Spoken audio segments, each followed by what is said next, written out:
नमस्कार दोस्तों, मैं हूँ दिनेश केओरा। दोस्तों आज से एक नई सीरीज़ शुरू कर रहे हैं।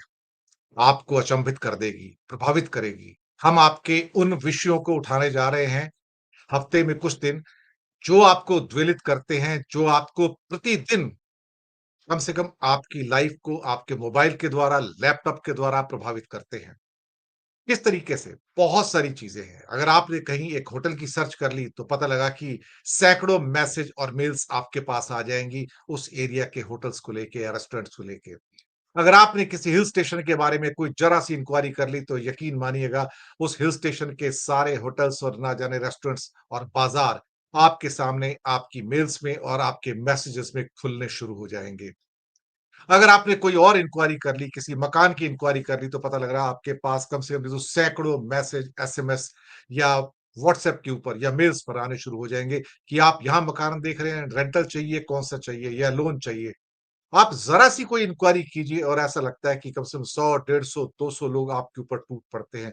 भाई ये आर्टिफ़िशियल इंटेलिजेंस का चक्कर है सब, उसका इम्पैक्ट है। और भारत का मिडल क्लास जो कि रेगुलरली इस चीज़ को इस समय महसूस कर रहा है कि कैसे इसके इम्पैक्ट से हम बच पाएँगे? क्या ये हमारे जॉब लॉसेस का एक हिस्सेदार है? क्या ये हमारी नौकरियाँ खा रहा है? बिल्कुल खा रहा है। क्या आप इसके लिए तैयार हैं? नहीं। भारत का middle class, lower middle class हो या मिडल क्लास हो या हायर मिडल क्लास हो, सब इससे दुखी हैं। कमाल की बात ये है कि जो बूढ़े लोग हैं, 50 साल के, 55, 60, 65, 70 जो इंडस्ट्री चलाते हैं, जो सीईओज़ हैं, वो इस समय क्लासेस जॉइन कर रहे हैं, सुपर स्पेशलाइज़्ड क्लासेस, कोई चैट जीपीटी की, कोई एआई की। भई बताइए कि एआई क्या है? कैसे डील करना है इसके साथ? मुझे लगता है कि ये आने वाली दुनिया का आईना है। हमें ये भी लगता है कि हमें सोचना पड़ेगा कि हम कहाँ जा रहे हैं। क्या इंडिया की मिडल क्लास या सो कॉल्ड जो पढ़ा-लिखा वर्ग है, वो इसके साथ इस सुनामी को डील कर सकता है? इसका साइज़ क्या है? इसकी ग्रोथ कितनी तेज़ है? ये मिडल क्लास क्या इसकी साइज़ को और ग्रोथ को और उसकी स्पीड को आत्मसात कर पा रहा है? क्या वो इसकी इम्पोर्टेंस को पहचान पा रहा है? ग्लोबल इकोनॉमी के अंदर जो उथल-पुथल है, क्या उसको हम पढ़ पा रहे हैं? या जब तक हम पढ़ पाते तब तक कोई नई चीज़ आके हमसे टकरा जाती है और ऐसा लगता है कि एक नई सुनामी आ गई है। कमाल है साहब। बहुत सारी डाइवर्स स्किल सेट्स चाहिए। कोई आके कहता है कि ये सीख लो, कोई कहता है वो सीख लो, कोई कहता है चैट जीपीटी सीख लो, कोई कहता है कि कुछ और सीख लो। भाई उम्र को देखते हैं तो पता लगता है कि उम्र कहती नहीं भाई अभी नहीं सीख सकते या हमारी एनर्जी लो है। कोई आके कहता है सीखना ज़रूरी है, नहीं सीखे तो बाहर हो जाओगे। कहाँ से बाहर हो जाओगे? इस दुनिया की रेस से। रेस किसकी है? एआई की रेस है। कमाल है ना?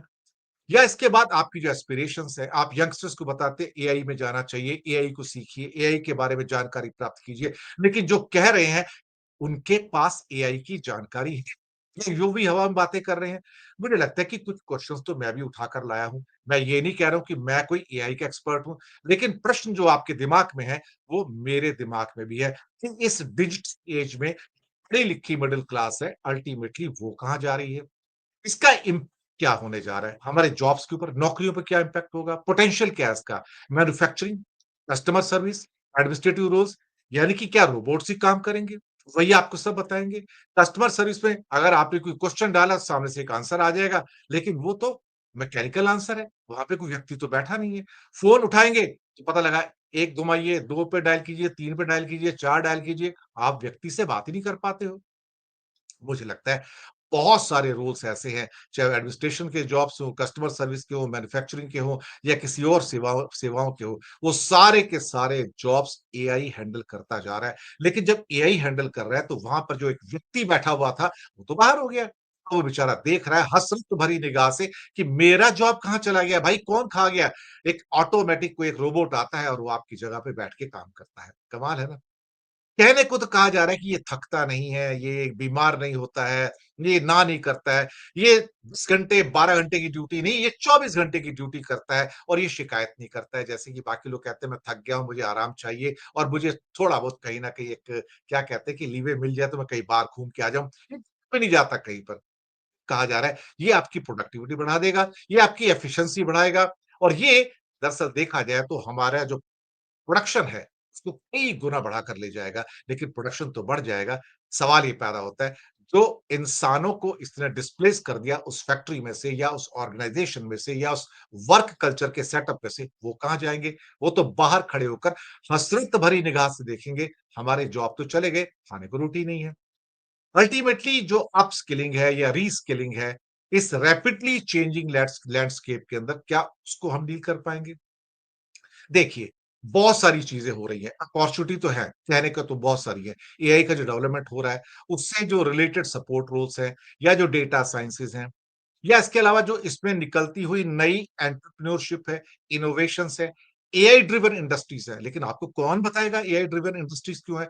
मुसीबत तो ये है कि हर इंडस्ट्री जो है एआई ड्रिवन होती चली जा रही है। हर जो नया प्रोडक्ट आता है, उसके पीछे एक नया कैच वर्ड आ गया है। कैच वर्ड क्या है? एआई ड्रिवन या एआई इसके अंदर है। माइक्रोवेव आएगा तो एआई अंदर है, पंखा आएगा तो एआई अंदर है, मिक्सर ग्राइंडर आएगा तो एआई अंदर है। भाई अंदर है या नहीं है, लेकिन एक सेलिंग गिमिक्स तो बन गया ना अल्टीमेटली। अब मुसीबत ये है कि जो एआई पावर्ड टूल्स हैं या टेक्नोलॉजीज़ हैं, ये प्रोडक्टिविटी को बढ़ा रहे हैं, क्या वास्तव में ग्लोबल मार्केट के अंदर? या फिर हमारी नौकरियाँ खा रहे हैं? या कहा जाए कि हो सकता है कि प्रोडक्टिविटी तो ये बढ़ा दे, लेकिन किस किस्म की प्रोडक्टिविटी बढ़ा रहे हैं? जो लोगों को चाहिए वो बढ़ा रहे हैं या कुछ और? लेकिन आगे का रास्ता क्या होगा? ये एक चुनौती है। मुझे लगता है कि जो पोटेंशियल एंग्ज़ायटीज़ हैं, जो हमारे अंदर बेचैनियाँ हैं, उसको कैसे डील किया जाए? क्या कोई एचआर का व्यक्ति या इंडस्ट्री का व्यक्ति आपके पास आता है और बताता है कि भई आपकी बेचैनी को दूर करने के लिए मैं यहाँ बैठा हूँ। मुसीबत ये कि जो व्यक्ति आपकी बेचैनी को दूर करने के लिए आ रहा है, उस पर एक सेमिनार कर रहा है, आपकी जॉब सिक्योरिटी के बारे में बता रहा है, वो खुद इनसिक्योर्ड है। वो खुद डर रहा है कि शाम तक मेरी नौकरी बचेगी या नहीं? कहीं ऐसा ना हो कि मैं दूसरों की एंग्ज़ायटीज़, बेचैनी को दूर करते-करते खुद मिस्टर बेचैन बन जाऊँ और शाम को घर जाऊँ, तो मुझे ये सूचना देनी पड़े अपने घर में, मेरी नौकरी चली गई। इम्पोर्टेंस तो ठीक है। आपका एजुकेशनल सिस्टम रोबस्ट होना चाहिए, आपके ट्रेनिंग प्रोग्राम्स रोबस्ट होने चाहिए, सरकार को उसके इंफ्रास्ट्रक्चर के ऊपर बहुत सारे पैसे लगाने हैं और वहाँ पे कंप्यूटर सिस्टम्स लागू करने हैं। आपको अपनी वर्क फोर्स को इक्विप करना है उन स्किल्स के साथ में जो एआई पावर्ड है। लेकिन मुसीबत ये है कि सब अंधकार के अंदर तीर चला रहे हैं। अब मुसीबत ये है कि जो एडवोकेट हैं इनिशिएटिव के या जो लोग इंक्लूसिविटी को प्रमोट कर रहे हैं, उनको तो एंश्योर करना पड़ेगा कि भाई जो एक क्लास है, जो पढ़ी-लिखी है, वो एआई के रिवॉल्यूशन को कुछ ना कुछ वहाँ से निकाल सकती है। क्या वो निकाल पाएगी? क्या वो उसके लिए तैयार है? मुझे लगता है कि हम आधे तैयार हैं, हम आधे तैयार नहीं हैं। आधे तैयार इसलिए कि हमारे अंदर चाहत तो है कि हम सीख लें और सीख कर हम आगे बढ़ें, लेकिन आधे तैयार इसलिए नहीं है कि शायद लगता है कि पता नहीं अगर सीख लिया तो अच्छा होगा और ना सीख पाए तो जॉब चला जाएगा तो करें क्या? तो पेशो-पेश की स्थिति है। मुझे लगता है कि हमें इसकी जो बदलते हुए वक़्त की जो इम्पोर्टेंस है, हमें अडैप्ट करना पड़ेगा। हमें अपनी रीस्किलिंग तो करनी पड़ेगी, हमें अपस्किलिंग भी करनी पड़ेगी। मेरे जैसे व्यक्ति को भी एआई को सीखना पड़ेगा, थोड़ा बहुत तो जानकारी प्राप्त करनी पड़ेगी। अगर नहीं सीखूँगा, तो मैं मार्केट से बाहर हो जाऊँगा। सूखे पत्तों की तरह पेड़ से गिर जाऊँगा, कोई पूछने वाला नहीं, लोग कुचल कर आगे चले जाएँगे। मुझे लगता है कि जो अपॉर्च्युनिटीज़ हैं, वो आपके लिए एक लायबिलिटी भी बन सकती हैं। ज़रूरी थोड़ी है कि हर चीज़ जो आपके सामने पेश की जा रही है, वो अपॉर्च्युनिटी है। आपके जॉब के लिए एक लायबिलिटी भी तो हो सकती है कि अपॉर्च्युनिटी है, जो मालिक है, उनकी जो सपोज़ करो 100 लोग काम करते थे, अब 10 लोग काम करेंगे, बाकी 90 कहाँ जाएँगे? मालिक के तो पैसे बन गए, लेकिन भाई साहब आपका और मेरा क्या होगा? मुझे लगता है कि ऑप्टिमिज़्म तो है, अंडरस्टैंडिंग भी है, लेकिन कहीं न कहीं हम अंधकार में भी हैं। शायद बहुत सारी चीज़ें ऐसी हैं, जिसके बारे में हमें सोचने की ज़रूरत है कि अल्टीमेटली क्या हमारे जो जॉब्स हैं, वो सेफ रहेंगे? ये जो ख़ास तौर से जो चीज़ें निकल कर आ रही हैं, हमारे सामने जो आ रही हैं, क्या वो हमको सुरक्षित रख पाएँगी? क्या हमारा जो नया रिवॉल्यूशन आ रहा है इस समय जो कहने को कि एआई हमारे जॉब्स के साथ क्या करने जा रहा है? इसके अलावा ये जो रिवॉल्यूशन है, क्या रिवॉल्यूशन हमारी ज़िंदगी को बेहतर बनाएगा या बदतर बना देगा? या बच्चे मैथमेटिक्स भूल जाएँगे और उसके बाद मोबाइल लेके उसके ऊपर एआई की हेल्प से सब कुछ करेंगे? तो ये बूम है या बस्ट है?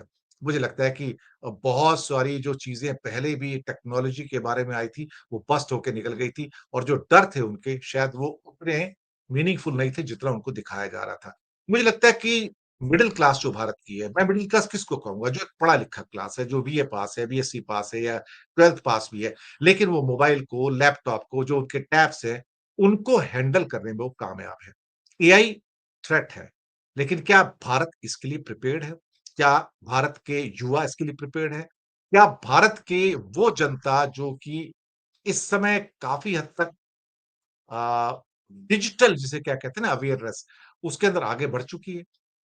ये सवाल तो मेरे मन में भी है, ये सवाल आपके मन में भी है। मुझे लगता है कि हमें इसको पहचानना पड़ेगा। ये हमारा पहला एपिसोड था जो हमने आपके सामने पेश किया है कि भारत की जो मिडल क्लास है यानी कि पढ़ी-लिखी क्लास 12वीं क्लास हो या बीए हो या बीएससी हो या एमएससी हो या पीएचडी हो, लेकिन जिसे डिजिटल जो लिटरेसी है उसके अंदर बहुत इंटरेस्ट है और सीखने में बहुत इंटरेस्ट है। मुझे लगता है कि उसके लिए जो एआई नए मौके तो लेके आ रहा है, लेकिन वो आपकी नौकरी के ऊपर बहुत बड़ा खतरा लेके आ रहा है। अगर नहीं सीख पाए, तो शायद ये आपकी ज़िंदगी को बर्बाद करके भी चला जाएगा। फीडबैक दीजिएगा आपको ये प्रोग्राम्स कैसे लगे। मुझे लगता है कि हम उस ऊर्जा को लेके आ रहे हैं आपके पास। हम आपके सामने उस पोटेंशियल खुद के साथ-साथ जो अपॉर्च्युनिटीज़ है उसको भी लेके आ रहे हैं। हम आपको बताने जा रहे हैं कि ये स्ट्रगल भी हो सकता है और ये एक किस्म से आशावाद भी हो सकता है कि कुछ बेहतर होगा। आप इस सिक्के के दोनों पहलुओं को देख के चलिएगा। एक साइड में शायद उजाला है और एक साइड में काला पन्ना है। आप इसे किस रूप में देखते हैं, इसके लिए आपके पास कौन-सा चश्मा है वो आप सोचिएगा। मुझे लगता है कि हम ऐसे विषयों के ऊपर लगातार आपके सामने आएँगे, बातचीत करेंगे, आप तक वो जागृति लेके आएँगे कि भाई बच के निकलने की कोशिश मत कीजिएगा। आप बच नहीं पाएँगे। इसलिए बच नहीं पाएँगे, ये आपके कदमों की ताल और चाप पड़ सकता है। आप कितने कदम चल रहे हैं, ये उसे पढ़ सकता है। आप कहाँ जा रहे हैं, ये उसे पढ़ सकता है। आप क्या कर रहे हैं, ये उसे पढ़ सकता है। आप कब सो रहे हैं, उसे पढ़ सकता है। ये सब कुछ जानता है आपके बारे में। लेकिन क्या आप इसके बारे में जानते हैं? नहीं ना? तो मैं इस एपिसोड को इसलिए लाया हूँ कि आप इसको जानना शुरू कीजिए। नहीं जाने तो ना जाने कल क्या हो जाए। तो शुक्रिया आपका बहुत-बहुत। हमारे चैनल्स को सब्सक्राइब करते रहिएगा और हाँ, फीडबैक ज़रूर दीजिएगा। ये कार्यक्रम आपको स्पेशल प्रोग्राम्स जो है कैसे लग रहे हैं। धन्यवाद आप सबका।